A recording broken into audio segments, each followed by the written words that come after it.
You're listening to the Patriot Nation podcast.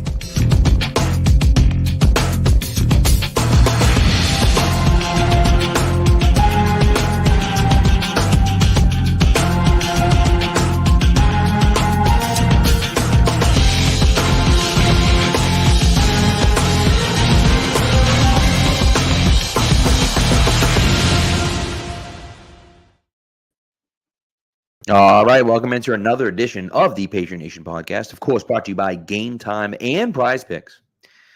And Matt, it's that time of year again already. It is football season again. It's always football season around here. I mean, let's be honest, but the Bruins have officially been eliminated. And RIP. I know, RIP and peace to the Bruins. And OTA started today. So, we get the first feeling of football. Of course, it's not real football, but they're on the field, they're practicing, they're throwing the ball around, they're going through the motions and stuff. So it looks cool. It looks like football, and so we'll take it. Yeah, it's the Patriots released like a mic'd up video today of Judon Mayo and Drake May, and that made me feel pretty good. Seeing that was pretty nice. I liked that. Weather's warm out too. Like it's very much. It feels like we just turned a corner very quickly here. Yeah, and it's like it's been nasty out like nonstop for the last few weeks, and to get some nice weather in is awfully nice. Feels like summer's right around the corner, so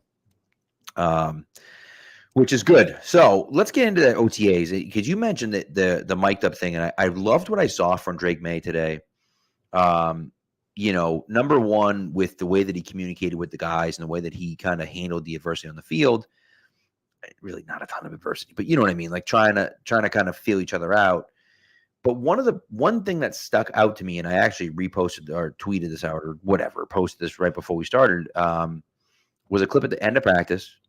Mm-hmm. The hill is still there, which I love. They're still running hills, even with Mayo in there. And he's running hills next to Jalen Polk. And he beats Polk up the hill. And they're jogging back down the hill together. And he goes, hey, look, I'm going to run, but you better beat me. And so, that to me, I like that quite a bit. Like, I like the way that he did that. He's not afraid. We're talking about day one of OTAs, and I know it's another rookie, but it doesn't matter. The fact that he's not afraid to call out another guy and be like, hey, look, you're not giving enough because I shouldn't be able to beat you up the hill. Right. And I'm not gonna go slower for you. You better beat me because you're faster than me. Right. And that's the type of stuff that you love to see. Again, it's nothing. It's a little tiny thing on May 20th. But you still like to see kind of that beginning stages of that leadership. And I was happy to see that. Well, I think you just love, like, first of all, the fact that the hill is still there. I absolutely love that is a staple of the Patriots. And, I think when I think of that hill, all I think of is the overtime in Super Bowl 51 and how conditioned the Patriots were. Like game, that moment in that game is why you do that. I'm glad they're sticking with that conditioning. It's just, I like the leadership that you talk about, the drive, the bond between May and Polk really seems to already be there. Like you saw them with the Bruins game mic'd up together and they're like hitting each other and like all that, like they've been boys for forever. Like it's the same kind of reactions you do with your best friend. And these guys presumably just met each other.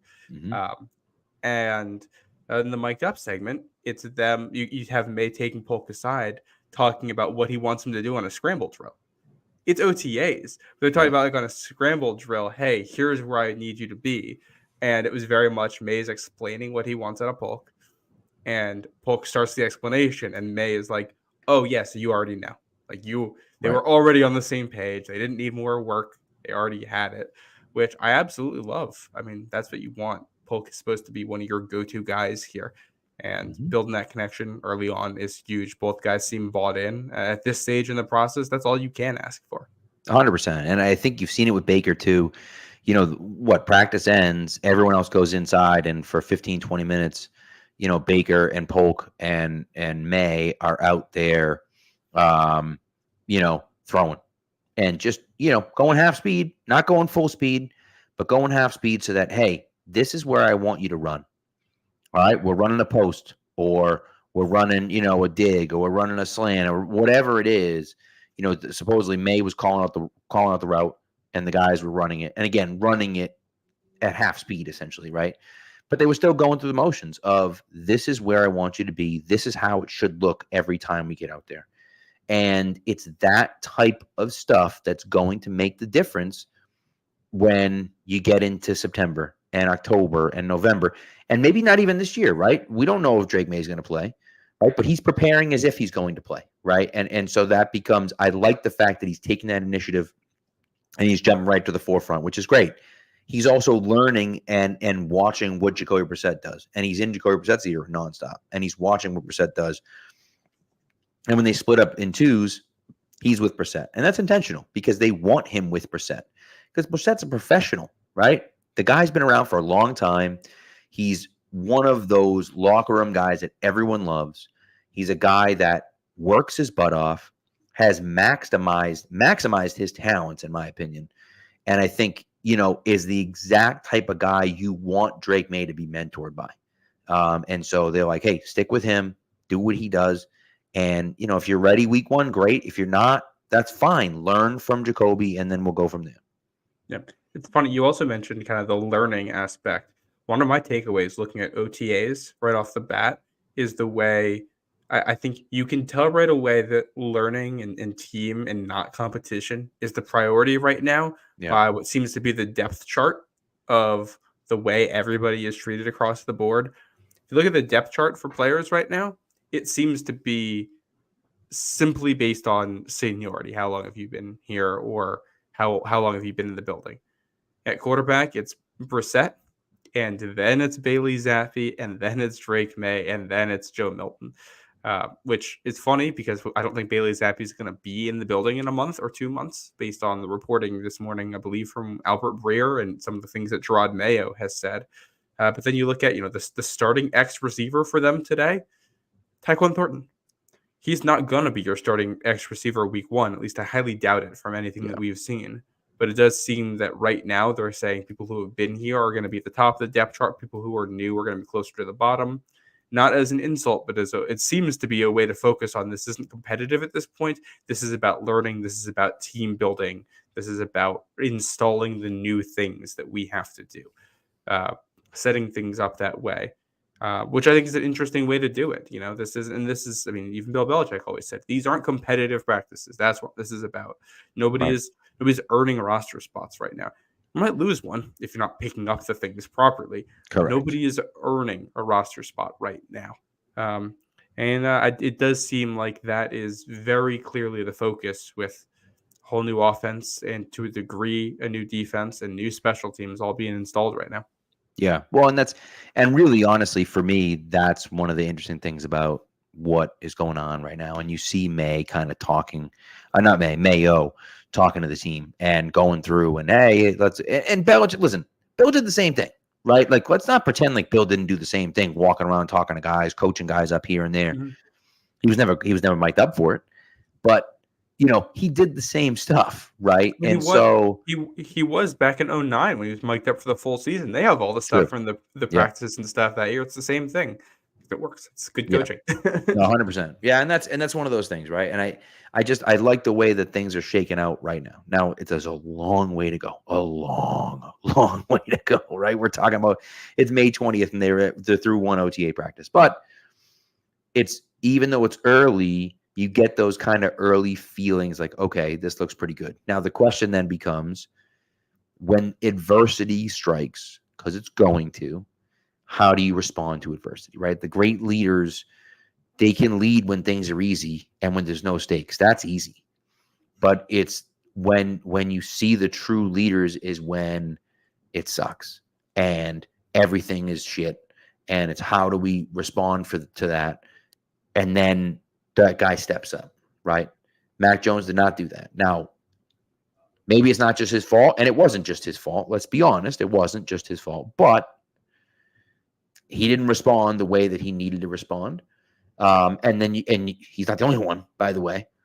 No. But I think for me that, that's going to be the time. That time will tell with Drake May, and of course, there's no way to know until that happens. But hopefully, when that does happen, he'll pass that test too. Yeah. Another thing I thought was interesting today. I'm going to take away two things from Juju Smith-Schuster today. One of them, I think the headline here is him saying that he thought he was at about 60% last season with his knee. Yeah. And he feels like he's at 100% now. I'll lead off and say, I don't know if I believe that really, that it's 100% from the reporting that has been done previously, the rumors that you hear, it's some kind of a degenerative issue of some kind or a long-standing knee issue. And if that's the case, I highly doubt it's actually 100%. Yeah. But he played well for the Chiefs in 2022. Seemed to have some issues throughout the season. I think it was either in the Super Bowl or very late in the season that he developed the knee injury that hampered him in Kansas City. And he was not the same player in New England last season that he was in Kansas City in 2022. Nowhere close. You got one glimpse of it, and it was that game in Pittsburgh late in the season, and he didn't play again after that. That was it. Right. That was it. But if it is even 100% of what it can be now, if his health in his knees is improved from where it was last season, that's big for New England for two reasons. One, Juju Smith-Schuster was a good player in 2022. Not great, but useful. You can put him on the field and he will do things for you. He's good after the catch. He's a big body guy for a slot receiver, which is something that I think they like. He can help you out in the run blocking game. He's a very good teammate, great team leader, locker room kind of guy too. So you put it all together, and this is a guy who I think could help the Patriots win football games if that knee is actually healthy and if he looks anything like he did in Kansas City a couple of years ago. The other part of this is that if he ends up being that kind of guy, the Patriots look at it and say, we want Demario Douglas taking these snaps. We want to stay young and develop him. Well, now you might actually find a suitor for Juju Smith-Schuster on the trade market. That'd be nice. That would be a pretty sweet thing. Yeah. No, you're totally right. And again, whether it's here or somewhere else, him being good is a good thing, right? Obviously. Yeah. So, it sucks they chose him over Jacoby Myers. That obviously was the wrong take. Yes. Clearly. I think it's pretty clear, pretty obvious at this point.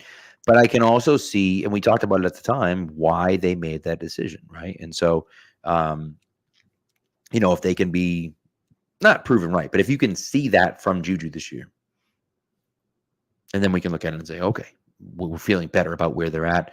And again, like you said, they might say, we want those snaps to go to Pop Douglas, but we can get a third-round pick back for Juju in moving him because he looks like the old him. And if you could do that, that's great. Whether or not you'd be able to do that, I don't know. But we'll see. And I think you're totally right as to what's going to happen. So, you'll take anything. And then there was the one other thing from that was when he left the presser, he made a comment about how the locker room is a lot better this year than it was last year. Which I'm not surprised at. The last time all these guys were in the locker room together was after a snowy and cold home game where they lost to the Jets and couldn't move the ball and everybody was hurt. And you're all sitting there waiting to see if you just got your head coach fired. So yeah, I'd be a little bit upset if the morale wasn't better than it was the last time you were in that building. But that's I think in some ways you're going to get a bump this year in terms of morale just because it's a change. Doesn't mean it's going to last. Right. It's usually a temporary thing, but it helps. You can get a boost off of it and then go from there. And I think I'm glad to hear that the people all seem to think the locker room is in good shape right now. Yeah. And Jamari says, that was a shot towards Bill. And it certainly may have been a shot towards Bill. I also wonder, too, if it wasn't a shot at some of the guys that were here last year that aren't here anymore. We'll see. But I think that, we'll see what happens. And again, I think that, and Kano says that, we were wrong about the Patriots last year. We were very wrong about the Patriots last year with them winning 11 games. But again, we thought that Mac Jones was going to be the Mac Jones of 2021 and take kind of a step forward with an actual offensive coordinator. And that did not happen. All of their wide receivers sucked. Kendrick Bourne got hurt, and they had no one except for Demario Douglas. And so the question is going to be, regardless of who the quarterback is, how are the guys going to respond to what happened, to what happened last year? And honestly, what do you get from your wide receivers? What do you get from Polk? What do you get from Baker?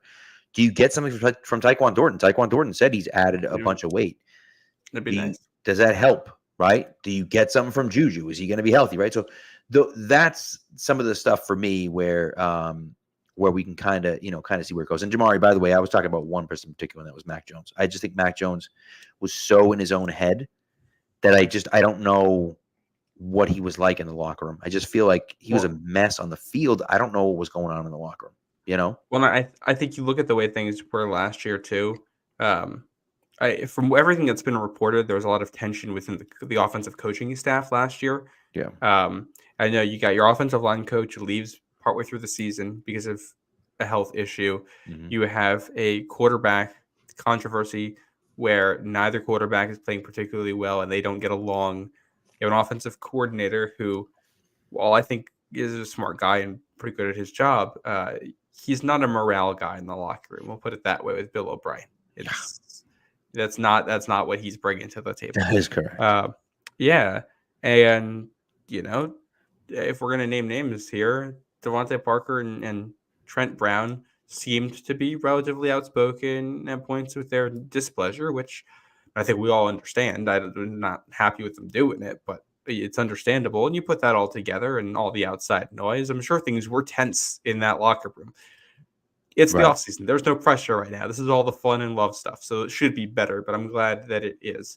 I don't think there's a shot at – if that is a shot at Bill, I think that's close to a shot at Bill O'Brien and not Bill Belichick. True. Yeah, that's a good point. Yep. Yeah. By the way, you mentioned Devontae Parker.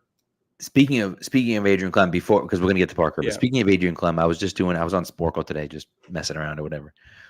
And it was like, name all the players that were on all three Super Bowl winning teams, like the first three, the original three Super Bowl winning teams. And so it goes by position. And so you're like hitting, position here and there, blah, blah, blah, whatever. By the way, I forgot Matt Chatham. Can't freaking believe it. I'm like typing in Pierre Woods. And I'm like, wait, I'm like 58. I'm like, who the hell was 58? I'm like going back. And I typed in Pierre Woods and I typed in someone else too. And I'm like, oh, I typed in Marty Moore. I think I typed in Marty Moore and Pierre Woods. You're forgetting the Matt Chatham and I was like, return for a touchdown against the Giants. Did I possibly forget that? I was so mad. I was at that game too. You're forgetting the Matt Chatham tackling the streaker in the Super Bowl. Brutal. Absolutely brutal. So I apologize to him. I know Matt's a loyal listener to the show, but I apologize, Matt. But I think so. A guy who had a position all to himself, which was injured reserve, was Adrian Clem by himself. IR in 01, 03, and 04. He played 3 games in 03 and 2 games in 04.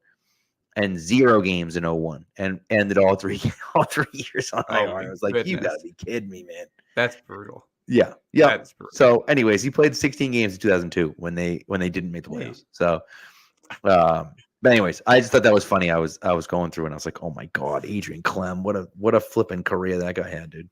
But anyways, yes, Devontae Parker, what the heck, dude? What that one, it kind of shocked me, although seeing him on the field the last few years, maybe shouldn't have shocked me, but I was still surprised by that. I mean, I thought even with everything, he could still be a useful NFL player. Like, I kind of like the fit in Philly for him because he can be the 3rd or 4th option.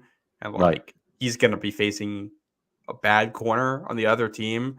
Yeah. In one-on-one coverage, he's never getting doubled. It's not with those easy match for him. But yeah, I guess he's done. Which, man, I think that makes the DeAndre Hopkins, Devontae Parker decision-making last offseason look even worse. A billion times worse. Yeah. Yeah. And, I defended Bill on that at the time because I assumed he knew something about Devontae Parker that we didn't. He didn't. No. We all knew the same stuff. And Devontae Parker did not have it anymore and been injured a lot in his career. And I guess he's done. Funny enough, his last touchdown reception was still in 2022. He didn't have one last year. Brutal, just brutal. I mean, hand up on that one. I was anti DeAndre Hopkins from the beginning. just a stupid take. A stupid take looking back. It's just like, what was I thinking? Not wanting DeAndre Hopkins. But again, kind of the thought process was we felt like we had a guy already in Devontae Parker, and couldn't really get rid of Parker. We'd already signed him to the extension. And so it was like, well, what do you want us to do? Like, we can't, And so clearly that was a mistake. Should have gone with Parker. Should have gone with Hopkins, who's still in the league and had a pretty good year. He wasn't incredible last year, but had a pretty good year. Hopkins or neither. That's a great point. Yeah, Hopkins had over 1,000 yards, I think. Did he really? Yeah, he was still pretty productive with a rookie quarterback back there. Hey, you're right. He was a good player last year. I think you'd love to have him in New England right now. I'll tell you that much. Yeah. Yeah, but that's rough. And that contract, and I don't think the Patriots get any relief on it from anything either. They traded him and had to absorb stuff, and I think they still. Yeah. No, just an absolute bust. One of the worst signings of the end of the Belichick kind of GM, cycle. You just look back at that Parker deal and you just think like, what are we doing, man? And they gave up a fifth and a third to get him.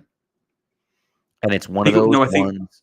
I think they gave up a third for Parker and a fifth. Oh, maybe you're right. But either way, that's a good amount. It's a good amount of stuff to give up for Parker. Asset wise, and you just look at it and just say, man, he just sucked.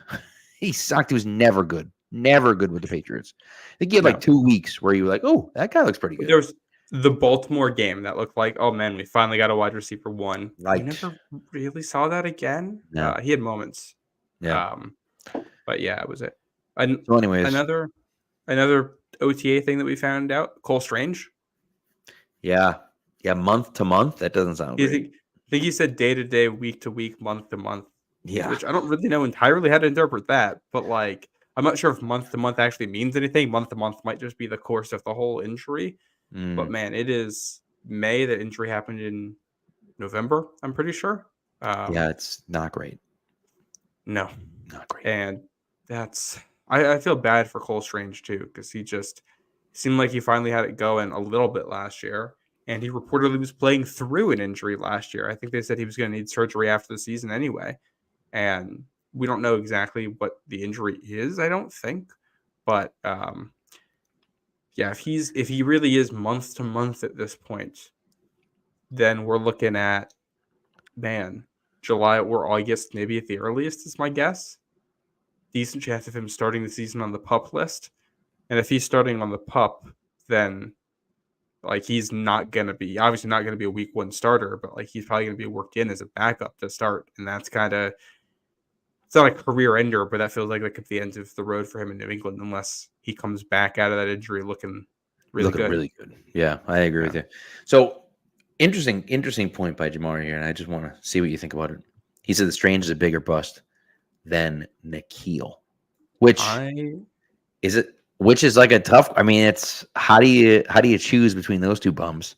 I think I'm gonna let this season play out before answering that definitively, because there's still a possibility that Strange does come out this season and play well based on some of the stuff that we saw last year. But if he doesn't play, or he plays like he did for most of last season and not near the end before he got hurt, then I think so. I believe picked higher in the draft. He was 3 picks higher, yeah. Yeah.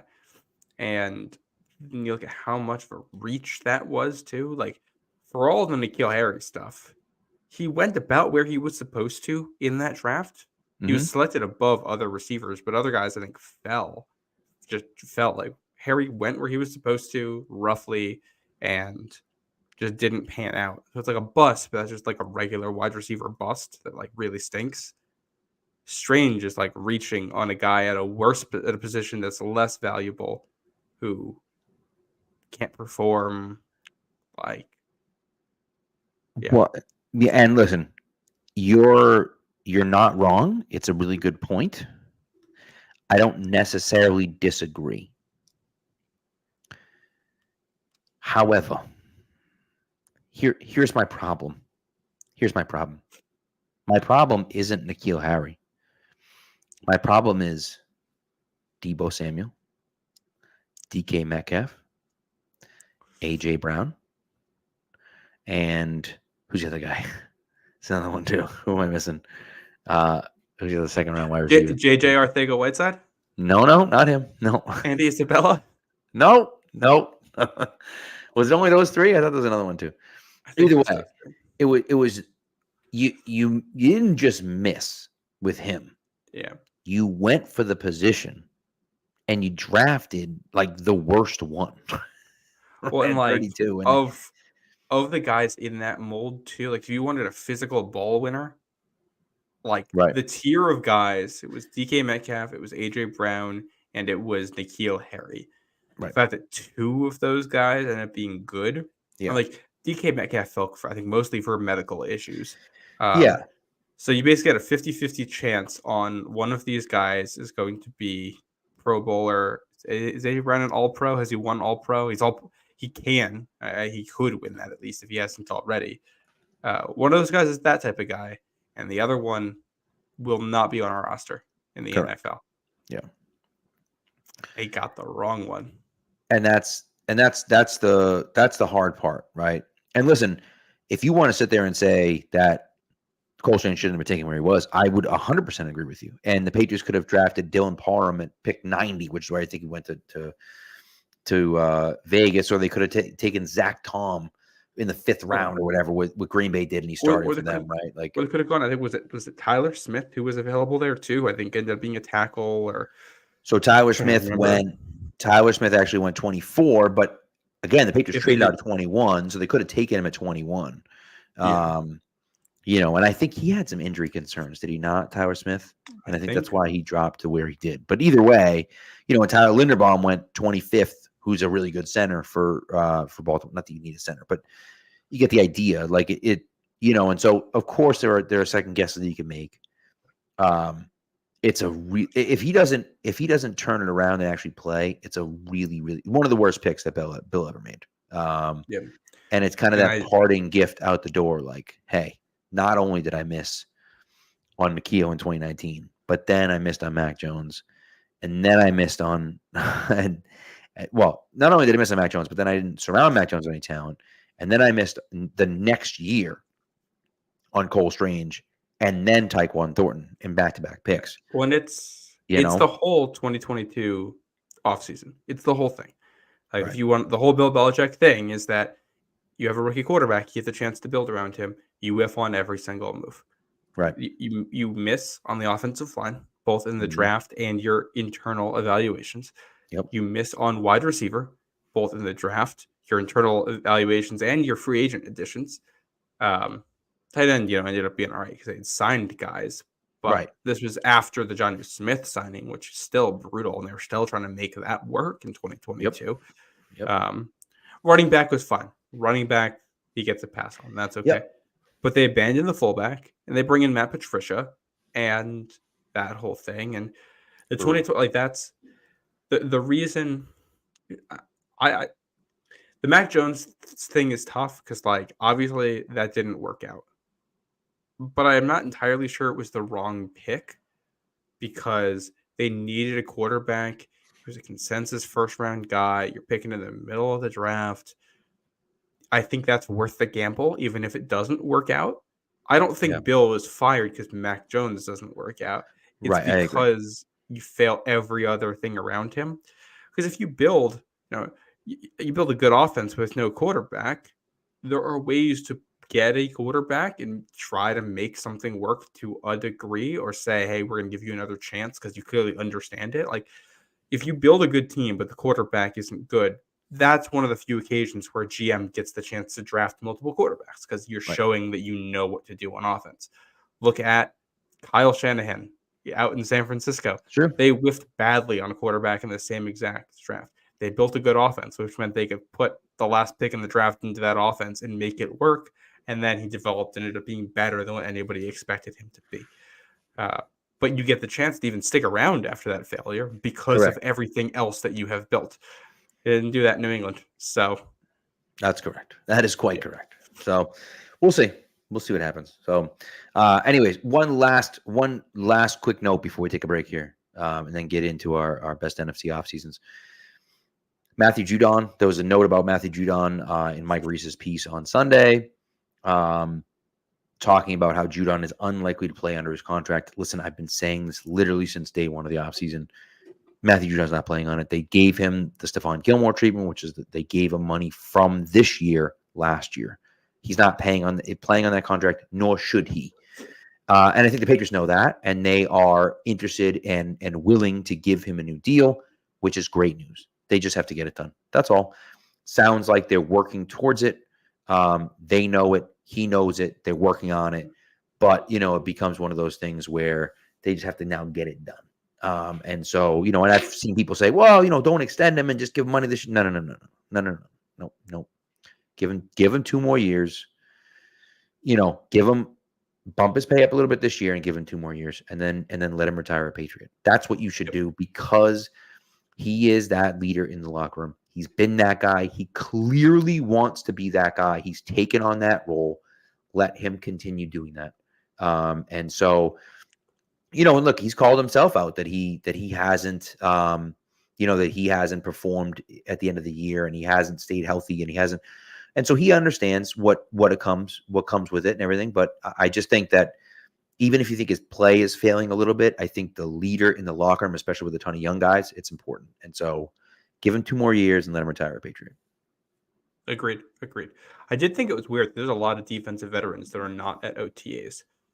It's not just Judon who's not there. No Bentley, I don't think. Jennings. No, Bentley wasn't there. Jennings wasn't there. Godshaw no wasn't there. Yeah. So, which is surprising, but I'm not sure why. I don't think we've heard a single thing about the defense at OTAs. I don't think a single media member was looking at what they were doing at that part of the field. No. It was all also eyes on 10. Yep. It was also day one. You never know. Could be that they have that they're back next year. I don't know. You know what I mean? Well, I'm not. Oh, back tomorrow. I'm sorry. I'm not worried. It's going to be essentially the same defense. I don't think they're installing anything new. True. So it was there. Like, I'm not concerned about guys skipping, but I did think it was notable that there were a couple guys in there who I think are leaders to a degree, who are like no Judon, no Bentley. I think that was interesting to me. That caught my eye. Yeah, I agree. So it was Judon, Jennings, Tavai, Uche, Cole Strange, KB, and Devon Godshaw. So Bentley was there. I was thinking Tavai then. That's what I got to mix up with. Yeah, Tavai. Yep. So because I was thinking Bentley too, but it wasn't. But anyways. So, all right, let's take a break, and then we'll come back and talk about NFC offenses and go from there. All right, so we'll be right back. And here we go. The Celtics are in the playoffs, and there's nothing like the atmosphere of the Garden during a Celtics game. And the easiest way to get in the building is by using the Game Time app. The prices on Game Time actually go down the closer it gets to tip-off. Now, one of the nice things about Game Time is that they have all-in pricing, which means you see the fees up front. They're not hitting you with fees after you've already paid or as you get to the payout screen. They're giving them to you up front so you know exactly what you're paying. They also have the lowest price guarantee. If you find a price lower, they will credit you 110% of the difference. And they give you a seat view before you purchase anything. You can even move your phone around and see how it looks. So take the guesswork out of buying NBA tickets with Game Time. Download the Game Time app, create an account, and use the code CLNS for $20 off your first purchase. Terms apply. Again, create an account and redeem the code CLNS for $20 off. Download Game Time today. Last minute tickets, lowest price, guaranteed. All right, so let's get into this NFC offseason. We're talking about this off air. Man, this is like hard. The NFC is so strange this year. But let's start with you want to start with the bottom 3 and then go to the top 3 afterwards? I think that's what we can do that. Yeah, we're doing best and worst off seasons. Let's do the bottom 3. You want to start with one? Yeah, to me, I think the worst off season in the NFC is the only clear one in this entire bunch. I don't know if we were on the same page here. It's got to be the Dallas Cowboys. Ding, ding, ding, ding, ding, ding, ding. Had a lot of guys leave And for the most part, their replacements are all internal. They're exercising a lot of faith in the guys they already had in the building. I don't completely hate, but they're losing some good players, guys that they have relied on. Tyron Smith and Tyler Biotish on that offensive line. Tony Pollard, Dorrance Armstrong. They brought back Zeke Elliott to fill in for Tony Pollard.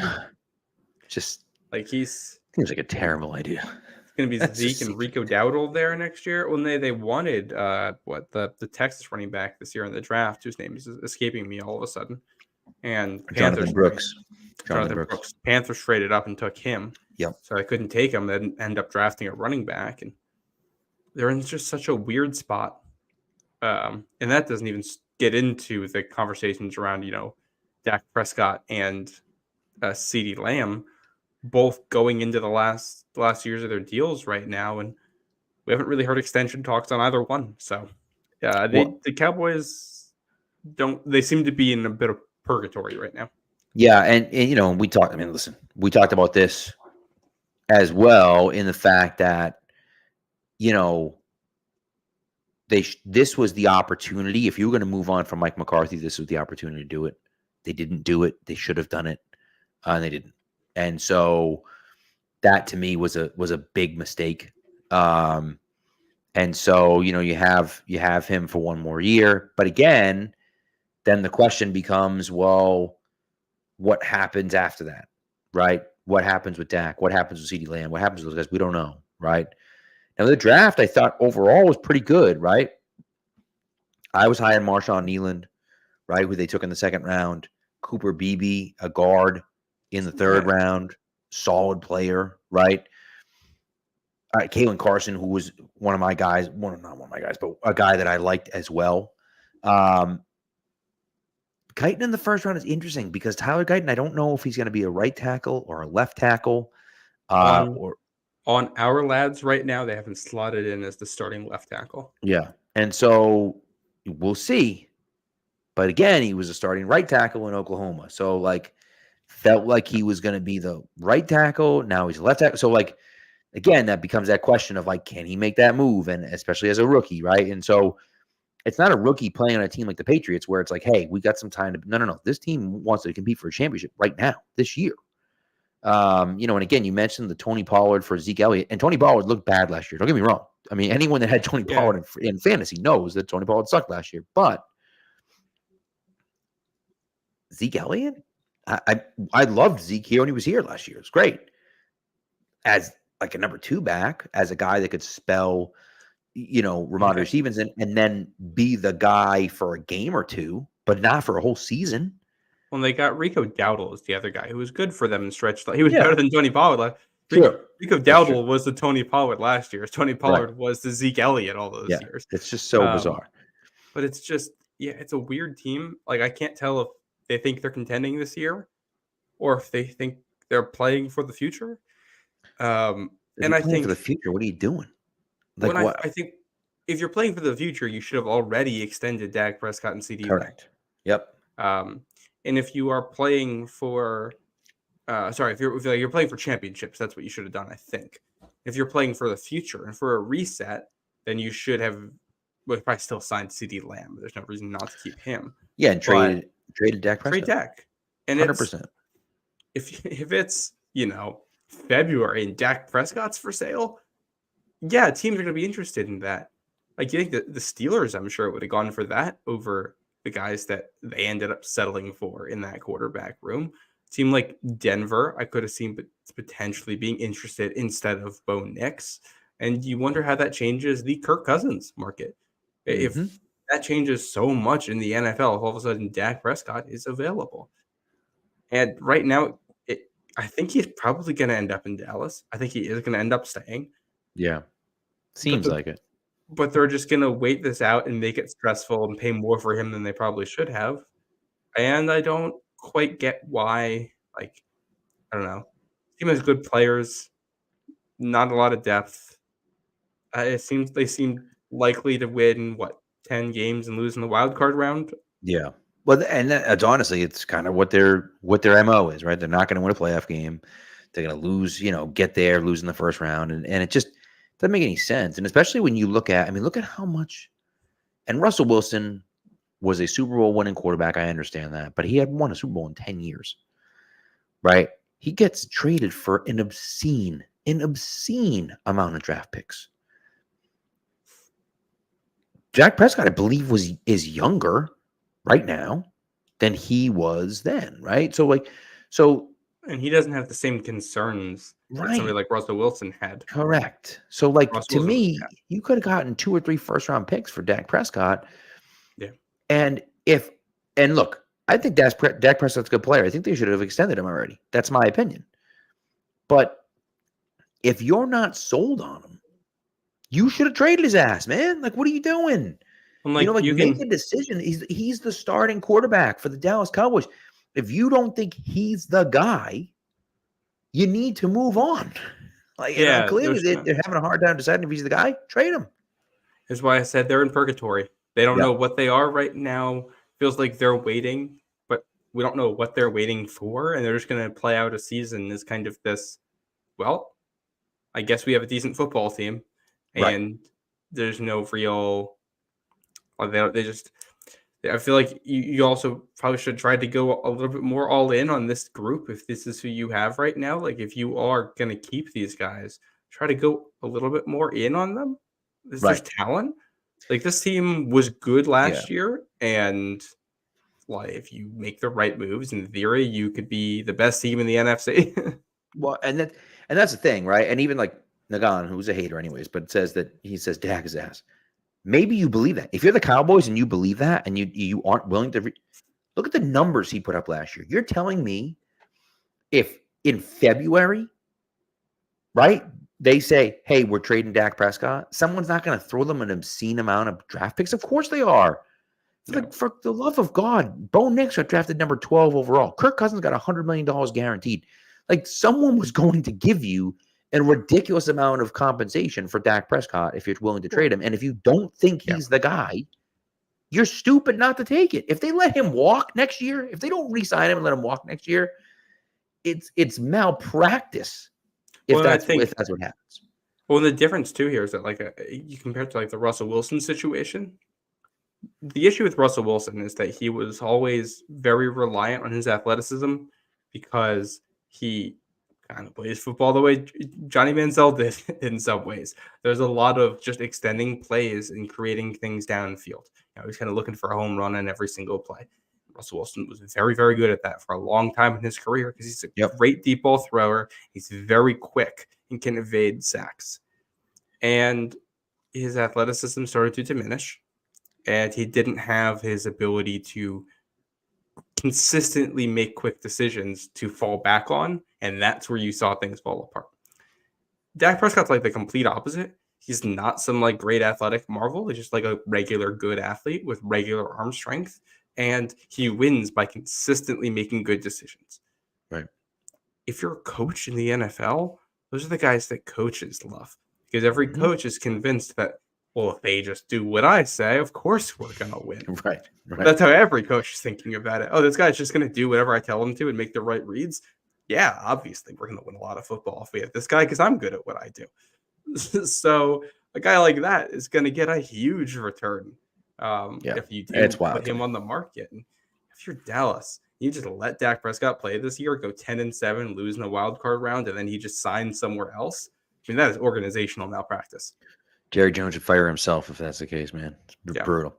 All right. Anyways, let's move on from flipping Cowboys. I know that we don't agree with all three. So who is your set? Because Dallas was on my list as well. So who's who's second on your list here, or who's the next team you're going to talk about? I'm going to stay right in the division. Okay. I'm going to go to Washington. Okay. Let's walk this through. They entered the offseason. You have the number 2 pick, so you get whatever quarterback you want that's not Caleb Williams. Mm-hmm. You got new ownership, a lot of money, fresh blood.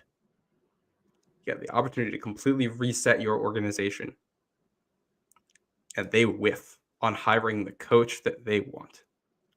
You settle for Dan Quinn, who I don't think is a bad coach, but he's hardly a super inspiring one, especially when you have a young quarterback coming in. You hire Cliff Kingsbury, a guy who we still haven't really seen his offense succeed at the NFL level. This dude, he's never been an offensive coordinator in the NFL. I don't feel great about this hire. I did not one bit.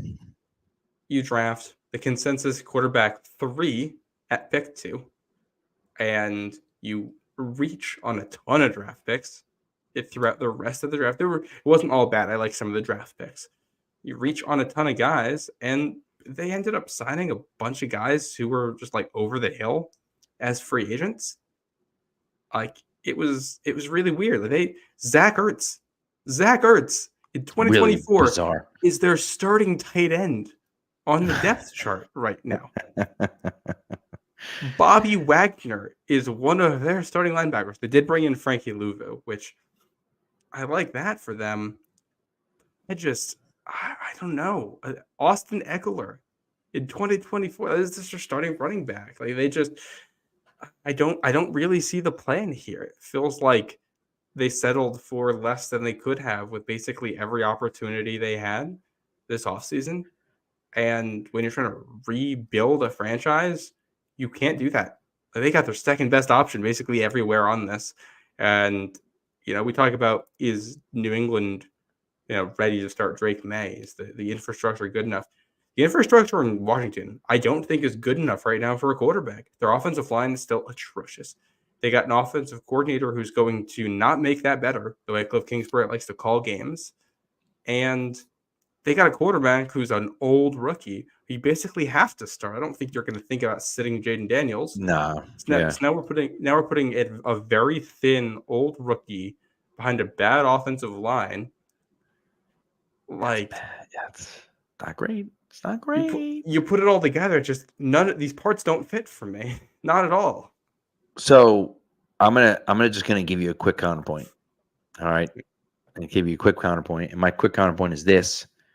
They drafted Johnny Newton, Mike Sainristil, and Ben Sinnott. How can I be mad if they drafted those guys, right? Well, I like the Johnny Newton and I like the Mike Sainristil picks. Those were, when I said not all of the guys they drafted were reaches. Ben Sinnott to me is not a scheme fit at all. No. I like Ben Sinnott. I don't understand how he fits with those guys. And I also, this is very similar to what happened to Luke Schoonmaker last year. I loved Luke Schoonmaker coming out of school. Loved him. I was like, this guy's great. I want him as my tight end. Blah blah blah. In the 5th round is gonna be great. He gets drafted like 58th overall. I'm like, what are we talking about? Like, what is happening? And the same thing happened. I think what Ben Sinnott went 53. Like 50. I love Ben Sinnott. 53 overall is lunacy for Ben Sinnott. I would have considered him at 68 for New England. I wouldn't have gone higher than that. Yeah, and even still 68, I would kind of been like, yeah, it's a little early. I love the guy, so fine, but like it seems early, so maybe 53 isn't a huge reach, but I didn't love it there. And I think you're right as far as when you talk about kind of this new stuff. And look, we talked about how I felt about Jayden Daniels. I think Drake May is significantly higher than Jayden Daniels in my opinion. And so time will tell, right? Maybe they're right about Jayden Daniels. We don't know, right? But I have a hard time disagreeing with you about Washington. However, they were not in my bottom 3. They certainly weren't in my top 3, but they weren't in my bottom 3 because one of the teams that I know I have that you don't are the Atlanta Falcons. Before we get to that, Go ahead. I'm perusing this Washington depth chart right now a little bit further. There's one other name on here. So these are just some of the receivers real quick that he's going to be throwing to. You got Terry Dotson and McCaffrey as your starters. Yeah. Dax Milne, De'Ami Brown, Olamide Zaccheaus, guys like that who I think of in the NFL in 2024 as being players. I get to the 3rd row of the depth chart. Demir Byrd. Demir Byrd playing football, is still in the league for the Commanders. The year of our Lord 2024. Demir Byrd fighting for a roster spot to catch passes from Jayden Daniels. Did not know he was still around. Credit to Demir Byrd. He had his moments that year. Yeah. And he's like wide receiver 7 for them. So Oh yeah, this isn't a slam of Washington at all. That's just like Demir Byrd. Credit to him. He's still hanging around. Yep, I like it. All right, so Atlanta Falcons for me. Look, this is about one thing and one thing only. You went out and paid an insane amount of money for Kirk Cousins and then drafted Michael Penix number 8 overall. What the hell are you doing? What are you doing? Why did you do that? It doesn't make any freaking sense. You have a top 10 pick with a ton of talent on the board, and you take a quarterback. And again, I'm okay with that. If that's what you want to do and you feel like he's the best player, fine, do it. He's also old, so you don't want to sit him on the bench for 2 years, right? So, but okay, fine, you draft the guy. But you just signed Kirk Cousins. What are you doing? Yeah. And yes, they're going to be better than they were last year. They have a chance, although I don't think they will, but they have a chance to win the division and make the playoffs. That's great. All that's great. Good for you. But you just signed Kirk Cousins to a 4-year deal. Yeah. And now you're telling him, you get 2. Sorry, buddy, then you're out of here. And it's like, what? Like 2 months into him signing his contract. It's crazy. When you think about like the bad blood that Bledsoe had towards Belichick and, and even Kraft at times, not really Kraft, but Belichick at times for sure. And of course, those fences have been mended. How could you possibly mend the fences with Kirk Cousins? You just signed him to a $100 million contract. And then you draft his replacement right after? It's insane to me.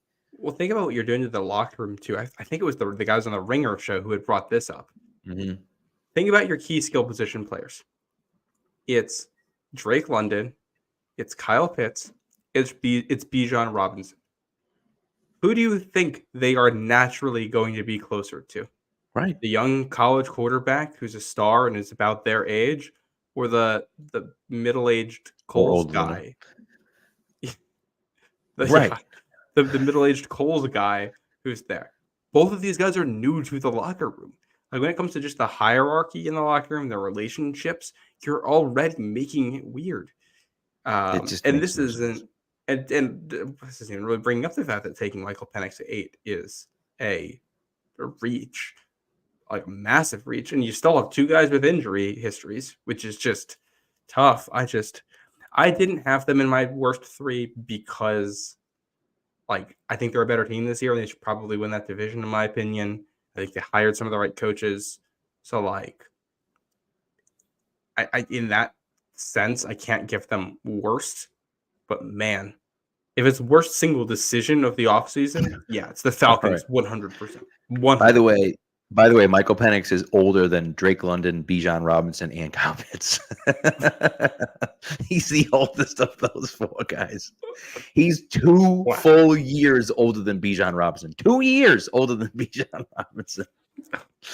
So either way, but listen, you're probably right in the fact that one single move is the one move that I look at. But to me, it's just at number 8. I mean, think about the guys that were drafted after that point. Think about the guy you could have drafted at number 8. You could have drafted Rome Odunze at number 8, or you could have drafted, whatever, the second best offensive. Well, I guess what's his name went the pick before? The third best tackle, best defensive player. Right. So it's like you could have drafted all of those. You could have done any of this stuff, right? And instead you draft Michael Penix, and it just seems so bad. And I also just feel like you're tanking the locker room, and that's just stupid.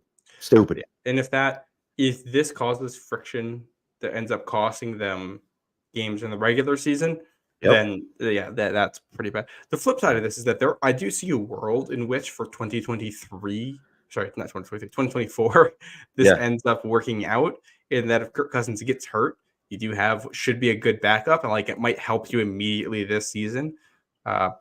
But just like the big picture, like there is no way to justify this in the big picture. There is no explanation that makes sense where people should still have their jobs. Imagine if Kirk comes back, can't come back day 1 from his Achilles injury, and Michael Penix is getting all of the QB1 snaps, and then starts the year as the QB1 and plays decently well. Now what? Do you put Kirk Cousins back in? It's like the whole disaster, man. I can't believe it. What do you do if it's week 6 and you're 2-4, right? And Kirk Cousins isn't playing great, right?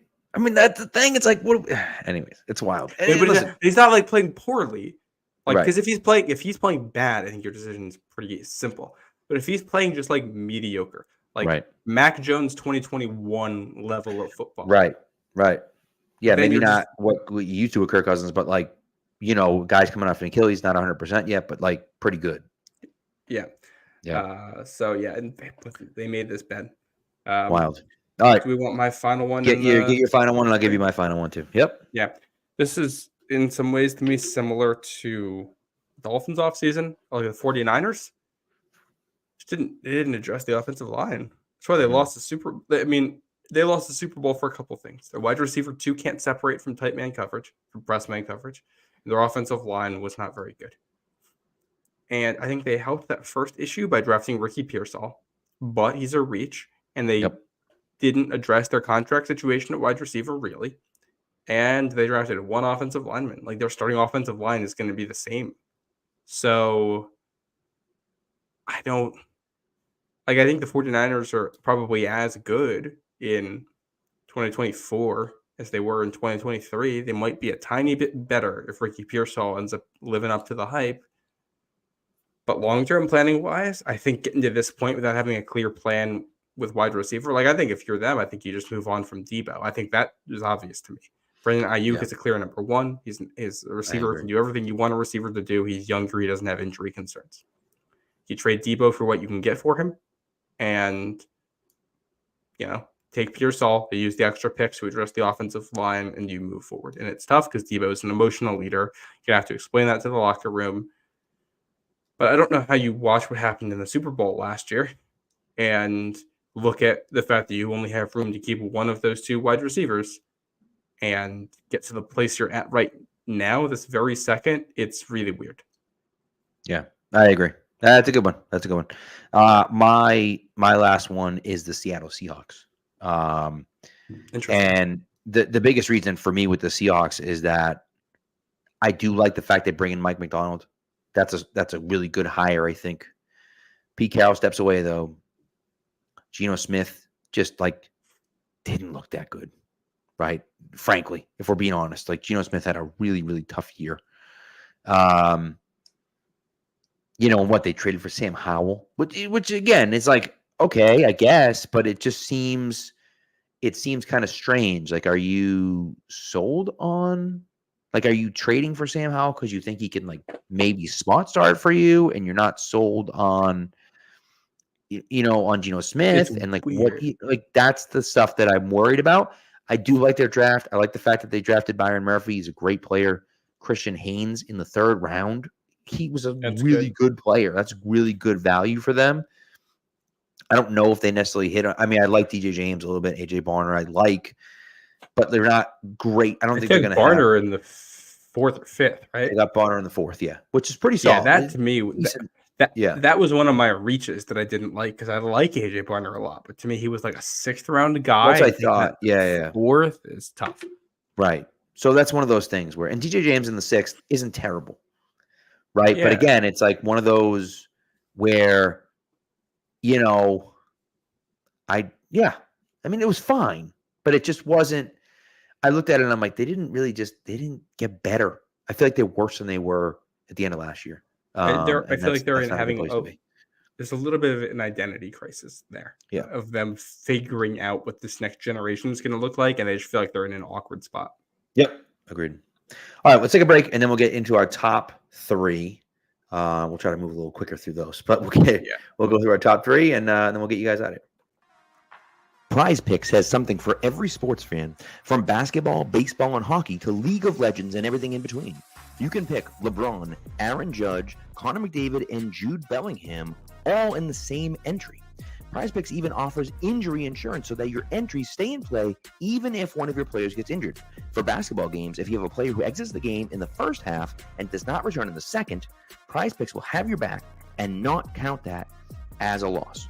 Now this week, I'm actually going with Aaron Judge, Rafael Devers, and Bobby Witt Jr. to have over 1.5 total bases, and I'm going with Kevin Durant for more than 28 points and Nikola Jokic with more than 10 rebounds. Download the app today and use the code CLNS for a first deposit match up to $100. Again, if you download the app today and put in the code CLNS, they will match your first deposit up to $100. Prize Picks. Pick more, pick less. It's that easy.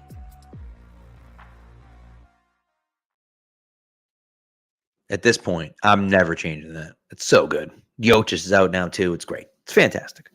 What a great ad read that is. That's shout out Timberwolves. That was a great game. Super entertaining.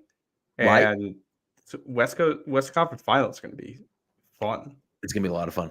I shut that game off for a while because, I get bedtime with the kids and everything like that. And I put it on. I'm like, they're getting blown out. And I'm like, all right, forget it. Whatever. Game's over.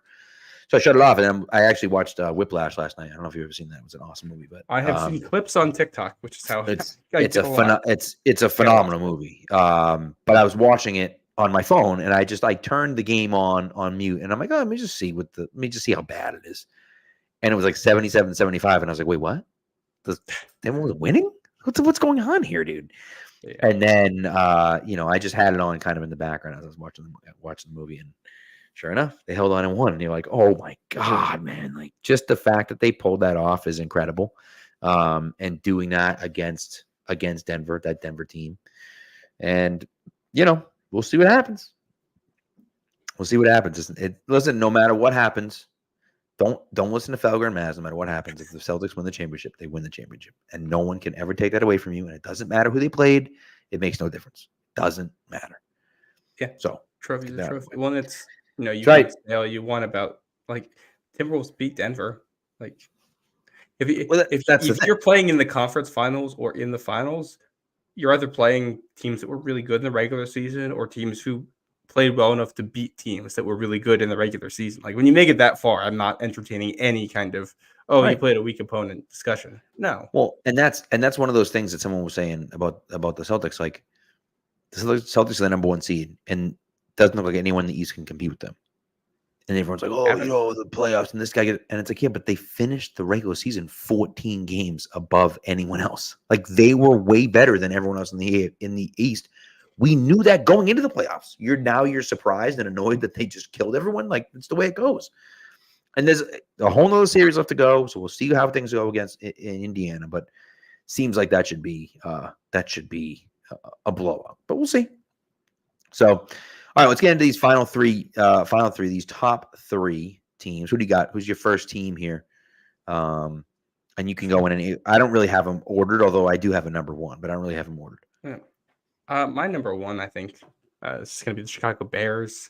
Feels like a little bit of a cop-out, but it's simple. It's easy. To get 2 top 10 picks. Caleb Williams and Rome Odunze, I think, were the perfect guys for those.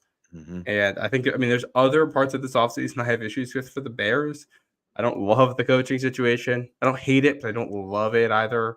I didn't love that that DeAndre Swift was the first free agent signing of anybody. Thought that was a little bit weird. Mm-hmm. But you got the top quarterback and a receiver to pair with him, and you got Keenan Allen, and you got a good defense. I gotta rate this highly. Yeah. Listen, it's one of those ones where to me, I don't think there's another option. How could you possibly have another option?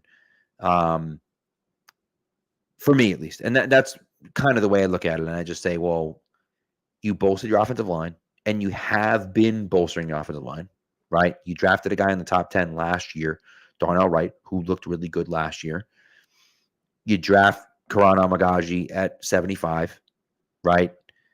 And you draft Caleb Williams and Rome Odunze, and before you draft Caleb Williams, you trade for Keenan Allen. You traded for DJ Moore already, right, as part of that deal moving back last year.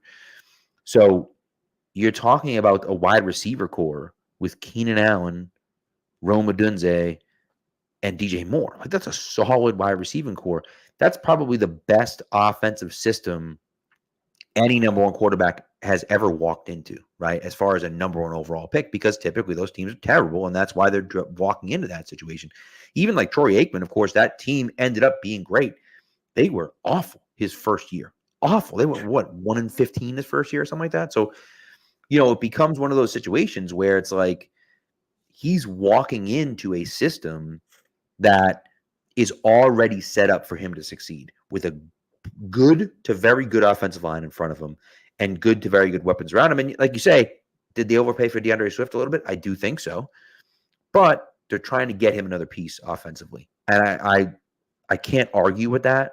So trying to surround your number one quarterback with as many pieces as you can get, and then saying, we think this guy's a generational guy. We're going to give him the keys right off the bat, and he's going to be incredible. And then we'll see what happens. And, of course, who knows? Maybe Rome Odunze stinks. Maybe Caleb Williams is a bust. Maybe, who knows? I mean, maybe DeAndre Swift gets hurt again. Like, there's no way to know.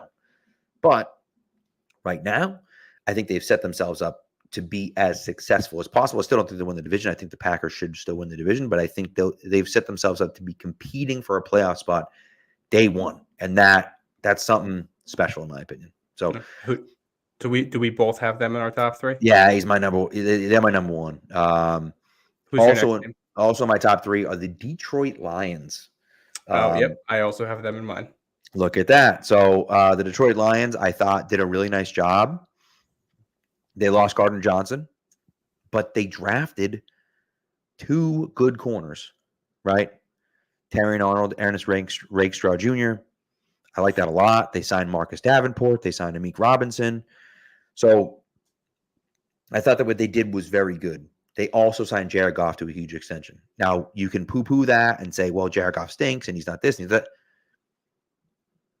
He has worked for what they've wanted to do. What they've wanted to do and the way they've built this team, Jared Goff has worked for them. And I think this whole thing that he has built, that Dan Campbell has built, is based off of it's us. It's our guys. It's us. We do it. We're the guys. We're this. It's a whole team. Now you can't turn around and say, but Jared's not the guy. We're going to pay someone else. Like, Jared's brought you to this point, right? You got to pay him. Now, there's an out after 2 years. And so if it doesn't work out, you can get out of it for fairly cheap money. But he deserves that money. He's played like it. He has. He's played like that number one overall pick that he was. And, we'll see if he can continue to do that. But he deserves that right now, in my opinion. Yeah, I have the Lions in this. I liked how they addressed their secondary, which I think was a big thing, big position need for them. Mm-hmm. If they're in my top three, because I think they did address a lot of needs, and I think signing your players is important. I just look at, what percentage of the cap that Amon-Ra St. Brown, Penei Sewell, and Jared Goff are going to take up pretty soon here. And that terrifies me because you're looking at like a very good left tackle. That's fine. Like Sewell, that's fine. But you're giving a lot of money to a slot receiver and a quarterback who might be at the very top of the can win with him group and not in the win because of him group. And that scares me. Yep. That can go in a lot of directions. And, I don't think it's crazy to think the Lions are going to find themselves in a position like the Rams did a couple of years ago where they feel like they're maxing out with the quarterback and they got to go for somebody else. And I don't know. I'm putting them in this tier because I generally liked the things that they did and I have faith in that front office and I liked the picks, but there was a lot of there's a serious amount of hesitation behind this as well. Yeah, well, I'll tell you, the other thing about the Goff thing is that, and you say they could be in that similar situation as the Rams. The Rams then won the Super Bowl when they traded for Matthew Stafford, right? So that's the other part of it is that they gave up a lot to get Stafford, but because they were set up the way that they were then able to move on from Goff and get that number one guy. And where the fact that the fact they have the out after 2 years is huge because they're able to move on from Goff if they need to get, another guy if they need to. And so, we'll see. But I agree with your assessment that it is tough. It's like one of those things that can he really take that next step to be a superstar, or is he just good enough to get you kind of to, be in that final four spot that they were in? So, all right, what's your last team in the NFC? I got the Los Angeles Rams here. I feel like there's a kind of a teardrop in quality of offseason after this, but the Rams are tough because they lost Aaron Donald. But I think the way they attacked the draft and especially getting the pair of Florida State guys there. First-round pick. They had a first-round pick for the first time since Jared Goff. That's the last first-round pick they made. Yeah. When we get a pair of guys from the same defensive line to step in and help do that, I think worked. Yeah. They moneyballed this. They were literally like, we're just going to recreate Aaron Donald in the aggregate by drafting multiple players, which I think is the only way to do that at this point. Like, there's no secret formula to just drafting the best defensive player of the generation. If there was, you'd make a lot of money having it. So I think the Rams adjusted about as well as they could, and are probably in a good spot for now. I don't have a whole lot to say about them. I just kind of think you could put a lot of teams in this third spot. The Rams are where I landed. Yeah, I was having a hard time choosing between two, and I was hoping you'd take one of them, and you didn't. So thanks a lot. Thanks for the help. But who are your two? You can give them both. No, I know. My two were the Cardinals, who they lost to Hollywood Brown, but of course they drafted Marvin Harrison Jr. I just love the fact that they added on to what they already had, right? They signed Jonah Williams. They drafted Paris Johnson last year, so they signed Jonah Williams. I like that. They sign, Bilal Nichols, who, defensive tackle. They bring in a few defensive tackles. They draft Tip Raymond. So they hit on some guys there, which I liked. And so I liked that part of what they did. I think they're still growing. I don't know what's going to happen with Kyler Murray. I'm not sure how that situation is going to play out. I don't love the fact that they didn't resolve that this offseason. But they drafted the best player available. They drafted the guy that, if it weren't for the three quarterbacks, would have gone number one overall. Right? And it wasn't even close. And there were some people saying you should draft the number one overall if you need a quarterback still, and which I think is stupid. But either way, I think that Marvin Harrison Jr. is a great player. And kind of is who he is, and we'll go from there. So, but anyways, that's the idea there. And then my second team was the Tampa Bay Buccaneers. And I think Tampa, I know some people don't like what Tampa did because they ran it back with Baker and Mike Evans, but they were also successful with Baker and Mike Evans. And so what other quarterback were you going to get to be better than what Baker was? Now, I don't know if Baker's going to be that guy. I don't know if he can continuously do that, but you saw it from him last year in that offense. I thought it made sense, and let's see what happens. Now, I don't know, but I do like the fact also they drafted Graham Barton, they drafted Bucky Irving, and they drafted, who the heck's the guy? Did they draft Barton in the first round? Yeah, they did, right? They drafted Barton in the first round. So, and they drafted Jalen McMillan as well. That's who I was thinking of. And so I liked that. You franchise tag Antoine Winfield, which we'll see how that plays out. But I think that's kind of the situation that I'm in. So that's what I liked about their thing. I know some people aren't going to like that, but that's the way it is. Yeah, my anxiety with the Bucs is losing Dave Canales, and especially you mentioned Geno Smith taking a step back last season.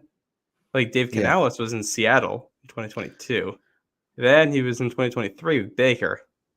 And I was in Carolina. I look at that. My first thought is he just really good at getting some of these quarterbacks to play well and have the Seahawks and now Buccaneers attach themselves to quarterbacks they maybe shouldn't have attached themselves to. Because, they got one good season out of them. And I can't hate on it because I think you gotta. When you have a quarterback that plays well, you have to. Right. You have to stick by him.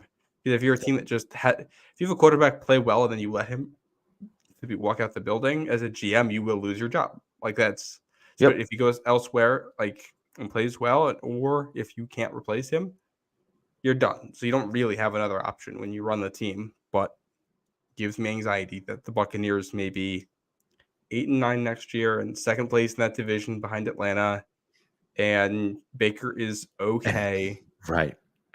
And they're picking. And you locked yourself up long term to Mike Evans, and you're like, oh god, yeah. When I will say, I was a proponent of bringing Mike Evans to New England, but also there's some strong statistical evidence that guys like Mike Evans at this point in their careers are 1-2 years away from falling off that cliff. Right. And there's a world where Tampa is mediocre this year and then falls off a cliff the year after. And it's probably picking top 5 in 2026. That is very much within the realm of possibility. Yeah. And that's a very good point. Now, I will say the one thing about Baker is that Baker's deal is pretty big, is sizable. However, his dead cap is not very big after this year. Yeah, they didn't like they're not attaching a ton of money to him. It's more so that like I think they're hoping they can win the NFC South and improve on what they did last year. I think there's a real chance last year was as good as it got with that group when you take a half step back and you're just kind of stuck. He's not your franchise quarterback. He's just a guy for now. Well, and I agree with that. Yeah, I agree with that. By the way, Tony asked a question which is related to what we've been talking about here. Do you think we have a chance to win against the Seahawks? And we talked about this last week. I think we do. I think we do think that they have a chance to beat the Seahawks. Our last episode that was back on Friday, right? Yep, Friday afternoon. Yep. Yeah. I picked New England to beat Seattle. I think it's their first win of the season. We'll see if it comes true, but I like their chances in that one. I agree. So, and especially after the offseason, we talked about after the offseason they had. I like it. So, anyways, all right. That's it, I think. Right? You got anything else you want to add? Anything else? All right, cool. I'm good. So that's our best and worst NFC off seasons. We'll be doing more kind of drafts and things like that on Mondays. That'll kind of be our Monday show. And then our Thursday shows will be, well, who knows? Well, this week we'll be talking about OTAs because OTAs will continue. But then we'll figure out something from there. So yeah, we'll have it's the off season, so we'll have a variety of shows to do as we get through this to fill the time between now and actual real football news. Exactly. We're almost there, guys. We've made it through the draft. We're at OTAs already. It's almost the summer. We're like 2 months away. 2 months away from training camp. We're almost there. So it's pretty wild to think we're only 2 months away from training camp, but it's pretty nice. Pretty nice. So anyways, thanks for listening, guys. As always, we appreciate you guys, and we'll see you on Thursday night when we finish talking about OTAs and what the Patriots look like the rest of the week. As I'm sure we're going to be able to glean so much information off of them and know whether they're going to be a good team or not by the end of the week. It's going to be great. So we'll see you guys then.